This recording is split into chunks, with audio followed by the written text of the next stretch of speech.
Welcome back, dudes and dudettes. It's part 2 of daily number 679, probably, where we're learning to be a better gamer. We just talked about the very simple notion of lack of tech lab units for Supernova. Simple idea of, well, if he devoted so much time to building Hellions early on, he probably doesn't have a lot of tanky stuff. And by tanky, I mean literally like a tank. And this means that Leenock can do the very simple play, build enough mutalisks to be a threat, and this will force Supernova to make a pretty substantial amount of Thors. Because if ever the Terran builds too few Thors, he runs the risk of immediately dying to mutas. Notice how that's not the case with roaches, where if you built no tanks and suddenly a bunch of roaches showed up, all your units can still shoot at the roaches, so you're not in as much of a bind. But for mutalisks, totally, you need the anti-air. So we see why Vikings are significant. Ooh, Leenock managed to kill off one of those. But in the meantime, he's just building lots of roaches. Lots and lots and lots and lots. Now, if you asked me about direct engagement, if you asked me about, well, gosh, how good is a maxed roach army versus a maxed mech army? I mean, everyone knows the answer. The maxed mech army is going to rock it. But this is not about the best composition. It's just not. It's about mobility, messing with your opponent's mix, and then being able to do these potential strikes. These roaches don't have to attack the front, but you know what's very reasonable? The idea that our opponent just doesn't have that many tanks. Sometimes you won't have the opportunity to do this. He will have gotten enough tanks. At which point, you just prepare to do a whole lot of counterattacking.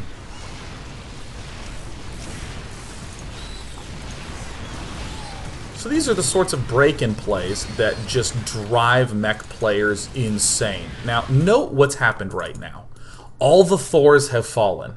Immediately, Supernova has to invest huge in Thors again. He can't just go tank, and we'll see this reflected in the production. He must necessarily get a boatload of anti-air. Now Leenock, I think, goes just a little bit too deep. He goes too deep. Manages to do some just huge damage.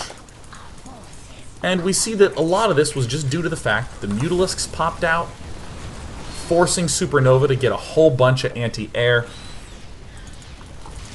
And then this allowed the roaches to swing in. And sort of comically, Leenock looks to be way ahead. Looks to be absolute light years and light years ahead. But still, Mech is incredibly threatening and hard to crack through. And we're going to see some very simple follow-ups from Leenock that exploit this idea of mobility. This is somewhat of the simpler game that we're going to see out of the two games today. Just so you don't think that I'm going to be like, yeah, great, a total drubbing. Isn't it easy to kill Mech? But still note that Leenock is going to suddenly mass expand and get a lot of gas, and is upgrading this this here Zerg Carapace upgrade. Because I think what's most traditional in a spot like this is to say, alright, got him, and I can't break through. I'm going to eventually need to crush this. What unit should I build? I guess the Swarm Host. Because that's thinking too much in terms of the what unit should I make to beat the unit that he makes. But hey, if it's an immobile army, it doesn't matter if this was an even game. If Leenock was a little ahead, if Leenock was a little behind, none of that matters. Mech is always immobile no matter what the numbers. So expands to here, and even an expand up here is a great play. Really fantastic. So some mass droning coming up. And we'll see this consistently from Leenock because he wants to be able to bounce between those two key units, roaches and mutalisks. Mutalisks require a lot of gas. And 92 seems very, very high as a drone count. But hey, no worries. We're going to be just blasting a ton of really aggressive counterattack focused units at our enemy. So we see this force coming out by Supernova. Note that this is a extreme risk from Supernova. Supernova has one anti-air unit. Not one Thor, one anti-air unit. Everything else here shoots down. Oh, except for this Marine. I'm sorry, he has 2 anti-air units. I was half right. So Supernova is taking what we'll call a correct risk. There's a huge potential to just lose the entire game right now, but incidentally, no mutalisks are out for Leenock right now. So this is going to be the correct move to allow Leenock, or excuse me, to allow Supernova to reestablish a third. And we're seeing what Leenock is doing is just a simple answer. He's going, wow, you don't have any anti-air? Alright, well, before I built mutas to make you build thors, and then I flooded with a bunch of roaches and exploited that. Here you've built a bunch of tanks, so I'm going to build a bunch of mutas to exploit that. And in the meantime, these roaches would ordinarily be useless if we were thinking about direct attacking, direct confrontation. But very simple maneuvers, just striking alternating spots. Doing massive counterattacking. Oh, wow, there's only this one Thor? I mean, technically Leenock could engage, but he's just going to avoid. He's just going to counterattack. Exploiting the mobility. Look at this, just waltzing up into the main. Don't forget that Leenock has also researched Burrow. Killing off bases. Now, the efficiency is super high for Supernova. I mean, if you look, it's starting to get a little bit more even. But Leenock has the ability to wait until the last second, evaluate what's going on, and then just burn a ton of cash. Just flood. And Leenock likes to do this. This is a good way to exploit mobility. What we're going to see looks crazy, but is a really high percentage play. We see nothing but mutalisks and zerglings getting produced. More movements in here, more counterattacks, etc., etc., etc., etc. Exploiting mobility, mobility, mobility, avoiding things, picking off thors where applicable. Extremely strong and easy attack angle. And Leenock just counters his opponent to pieces. We're learning that tanks are the loudest unit in the game. Now, normally with a base race in Zerg versus, let's say Zerg versus Protoss, we would have Blink Stalkers, we'd have maybe some Phoenixes in there, and it could be pretty close because, you know, the number of Blink Stalkers, but I mean, Supernova has, dude, he has 3 Thors versus 40 mutalisks. Oh god. Come on, man. Super come on. So this is just an unbelievably easy win at this point in time. This army will never be able to catch up to anything. And Supernova actually gets eliminated in this game. So, the very important thing to note about this game is that after things went real bad for our Zerg hero at the start, Blue Flame Hellions marching in, murdering a lot of drones, forcing Leenock to make a lot of lings, which all got roasted, which could have been drones. Leenock just used his quick mutas to keep Supernova a little bit contained, force a little bit of the wrong composition, and then flooded with roaches. There was one attack by Leenock this entire game. One direct engagement with the Terran army the entire game. Everything else, counterattack, counterattack, counterattack, counterattack, mass expand, spread to opposite corners of the map, all game long. All frickin' game long. And it worked amazing. And this, I mean, Leenock could have won this direct engagement with mass mutas against not that many Thors. He could have done that almost at any time, but instead opted for the higher percentage, zero risk type of play, which I love. What I want to do now is I want to introduce somewhat of an abstract concept. Mutalisk versus Thors. Abstract because you're not supposed to do that. No, no, no, no, no. No, no, no, right? That's a counter. Thor's counter mutas, eh? It's one of the weirder ideas that if you can keep your opponent battered down so much with the wrong units, you can eventually have so much of them that you just overwhelm. And mutalisks seem like a rather odd choice to do against Thors, but I want to talk a little bit about the control required to be able to do this. Hots. Oh, I'm not an arcade. Arcade. Hots unit tester. Because this is where control actually is an extremely important component to the game. Or, excuse me, is an extremely important component to the strategy. Again, you might be able to micro your immortal to do like some extra damage, but miscontrolling your mutalisks in this position is the difference between crushing in a fight and getting crushed in a fight. Come on. So what we're going to look at is we're going to look at Thor versus mutalisks in a field. So from the Terran side of things, I'm going to build 9 Thors, a lot of frickin' Thors. And let's give Terran some reasonable upgrades. Yeah, 2-2. Danke. Now I'm going to give Zerg what looks like too much stuff. Actually, I think I can hold shift to build. I'm going to go with around 40 mutas.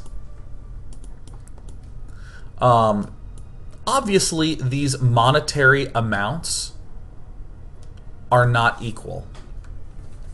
Why is that reasonable to do? We can approach it from a theoretical and a practical angle.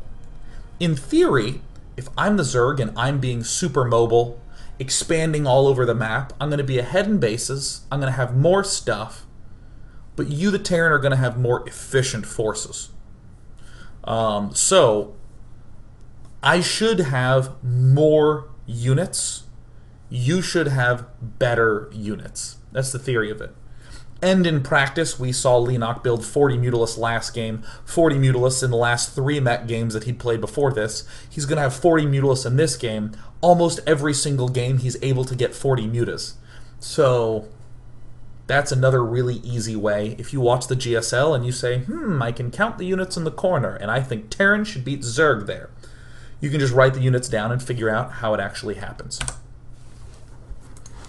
Yeah, and let's give Zerg some simple upgrades. Let's... Oops, sorry. Those are the wrong ones. Let's even not give Zerg an attack, or an armor bonus upgrade. Now, let's watch these mutalisks go up against the Thors if I just simply click A here.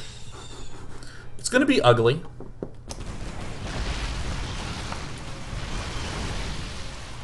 As you can see, with 1A, things go a little gruesomely for the mutalisks. And this is why we talk about the notion of the counter.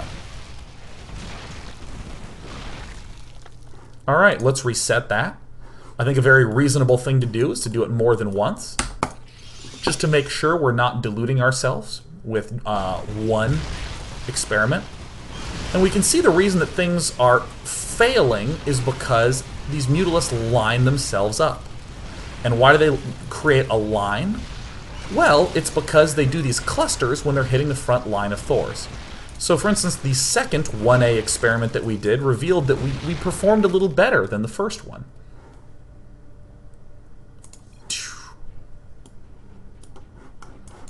No problem. So the technique, obviously, is to keep the mutalisks spread out. So I'm going to keep the Thors kind of in the middle of the map, and there's a number of ways to do this, but I'm going to do it in like a low click amount. So I'm going to move my my mini-map here. Very often what will happen is people will hit A. I'll even show on the mini-map. People will hit A, and they'll click right here, and you can see my mutalisks begin to move around. The trick is to actually issue a move command back here, way back here, and then when the mutalisks are flying over, to hit A. So, like for instance, if I come back here and I say mutalisk go here, notice that sometimes they'll cluster to that point. Once they are there, they spread out. But if there's any little cluster and I'm clicking around, they will stay clustered. So we can let them spread out. And again, I'm going to click on the minimap behind them And then when they are over the army, I hit A. Notice that I wait until they're over the army, because if I do it before then, it's very likely for them to just form these lines. Like, notice how I'm leaving my mutalisks alone, and we're starting to see that same behavior. And we want to be able to identify what the behavior is, right? And I'll even pull away. Oops. I'll pull away so we can see it. Oh, that's going to hurt. Yeah, when I hit attack on this Thor, they'll sort of line up right there. Okay, there we go. So it didn't go as well for us. But we can do very simple things. Like, here's Control 1. And I'm going to just box small portions. Control 2. Control 3. Very nice, simple technique. This is manipulating the magic box. People like to say, oh, that's magic boxing. There's a lot of different things going on that revolve around that. So that's magic boxing is a little bit too broad of a term. I prefer to just talk about this as look at what you can do by clicking and show the actual mechanics. So if I click 1A, or like, so here's group 1, and then 2 and 3 are just slightly spread out. I want to show a right way to do this and a wrong way to do this. So I'm going to right click back here. So you can spread out a little bit. I just said, can group 2 go down here, group 3 go up here? And apparently clustered them up a little bit too much. I'll actually redo it with a much simpler thing. Let me select them all. Let me select control group 2. Just some of the mutalisks there. Since I botched the first one. It's not a huge amount of micro or additional micro that I'm doing. Why am I losing so much worse in these ones than before?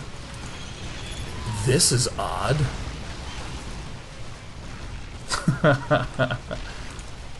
Guys, look. If you try to micro at any point, you're gonna lose.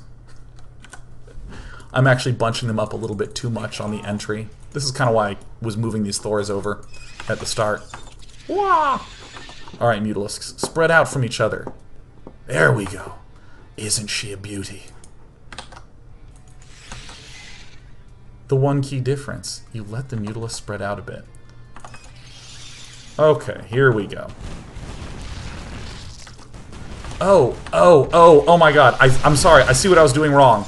Oh my god, I'm a real dummy. Okay, let me show you exactly what I was doing wrong. Okay.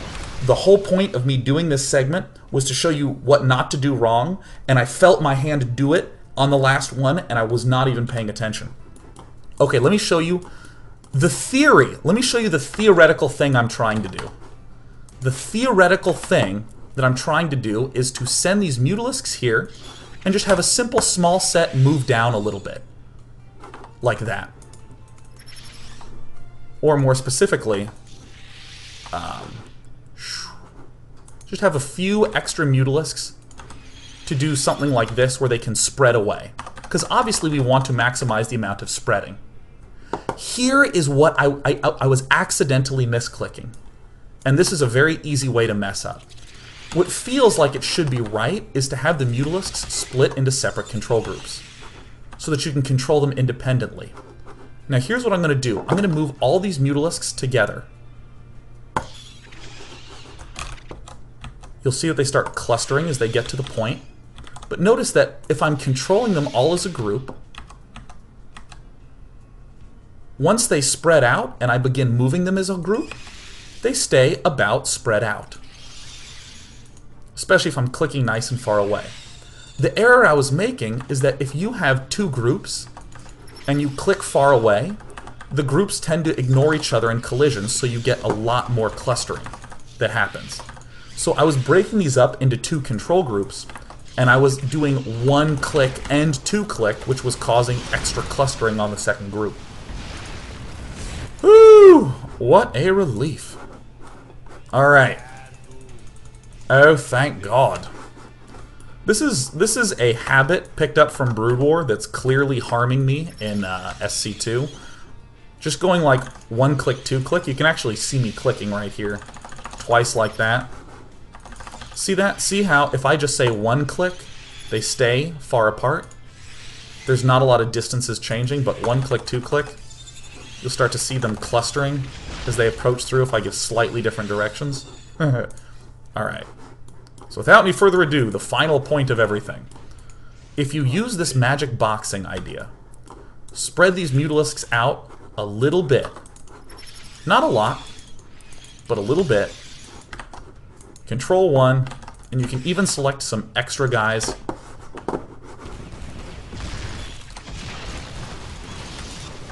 And just do the oh-so-slightest bit of spreading. I have these as group 2, so I can choose not to micro, or so I don't have to do boxing, additional type stuff like that.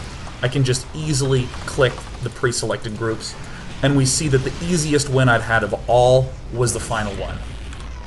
Whew. So, the whole point of this little micro demonstration was to say Mutalisk can actually win quite well against Thors. Even when there's a lot of them, heavily upgraded. And look at this, I'm missing an armor upgrade, which can't be overstated. Come on, little mutas. However, if you just do some simple spreading, and then again, click behind the Thors, so that they stay spread out, and then use these extra control groups to do a little bit of spreading, you can have so much more efficiency. Oh, and one thing I just wanted to note, clicking A when you're floating over is super important. Because if I have my control groups like this, I see this happen a lot where... Actually, let me do it like this. Whoa! Sorry, my mouse slipped. I see this happen a lot where it's easy to think that because they're pre-spread out, you're in good shape, but now we just have the same clustering behavior. See these lines forming? You do want to be over the Thors when the A button is clicked, because then the Mutalisks will be maximally spread out. Hooah! Now, let's see. We've talked a little bit about these micro stuffs. We're seeing the Mutalisks suffering a lot more in this engagement because they were clustered, because we were telling them to go... like we were telling them to just split up and then attack in. Again, we want to be floating over. And we see that the Mutalisk can actually do an incredibly good amount of work against the Thors. So I'm going to load up the second game. And we're going to have this in the back of our mind as we step into the second game. This is going to be a much harder match. Because in the first game against Mech, the map is actually quite nice for Zerg. Huge, wide spread open. It was the best positions possible for Supernova, but it's still really hard. Still super really hard for Supernova on that map. On this map, Yansu, this is a Mecher's dream. On this map, we have a nice contained place to get a third base here and a fourth base here, or similarly a fourth and then a third. Zerg has a hard time taking this top left corner base because it's so close. Same with this one and this one. So it's pretty reasonable to lock the Zerg down to these bases. Also, if we step and look directly at the map, we have a lot of narrow alleyways, a lot of high ground, low ground type formations here that make it difficult to, you know, sneak around to these back sides. I mean, this is pretty easy to cover. There's not a lot of good ground attack angles. Ugh, what is a Zerg player to do? We're going to see just amazing play out of Leenock. He's going to make it look almost easy. In dem open in stages. So actually, what I want to do is I want to watch just the beginning of this game, and we'll watch the end of it in part 3. Actually, we'll watch most all of it in part 3. So let's talk about Leenock's opening, hatch, expansion, pretty normal stuff, pool and gas, pretty normal stuff. He scouts and sees, uh-oh, no barracks. He encounters a bunker with some Reaper pressure. And I said before, I didn't want to emphasize build orders and specifics, and this is why. Supernova messes with Leenock pretty severely in both games. You might argue to yourself, well, Leenock is doing a much better job of defending in this game than he did in the last game. And that's absolutely true. However, if you're someone who's, you know, between silver and master in those range, and, you know, you only get the chance to play a little bit each week, something like this, where you have to, like, build a spine and defend a bunker, can completely throw you off your game. So I do want to avoid this notion of builds and just go for concepts. First, not getting a lot of gas, just favoring getting his drones. Hey, really fast layer again. We still don't know if our opponent is going mech or going bio. We still haven't obtained that information. But Leenock is still going for his 2-base. Get the super fast spire. I think he goes spire here. Maybe it is natural. Oh, of course it is natural. Sees the usual mix. Could still totally be bio. Supernova showing a barracks producing stuff. Could still totally be, but this is a very, very fast spire.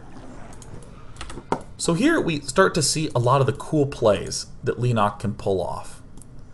Because he is staying so low on bases, he doesn't have a third out here that's getting harassed like crazy.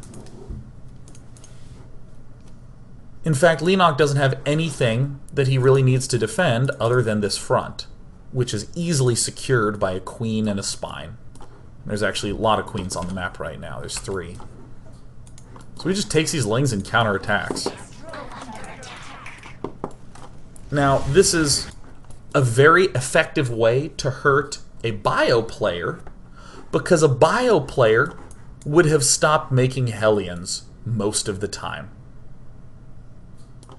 If it's a player going mech, then this is going to hurt him a huge portion of the time. And if it's a player going Hellion Banshee, who hasn't committed to either decision yet, still going to force him back a lot. This counterattack is made possible by the lack of third base, and is actually just really high percentage. It's a very nice play when you can get around these Hellions, which on Yunsu you can almost always do. So this is a kind of map-specific Zergling counterattack that's working really well. Really, really, really well.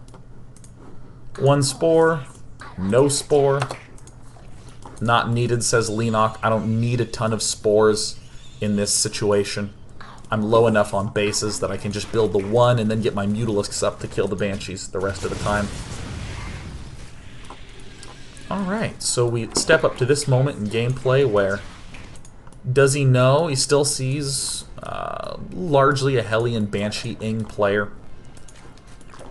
And at this point, Leenock is getting a little more certain that his opponent is indeed going for mech, because he's killed so many Hellions, and he still sees so many Hellions. And if I'm Leenock, I'm probably pretty content with seeing these 2 geysers down so quickly.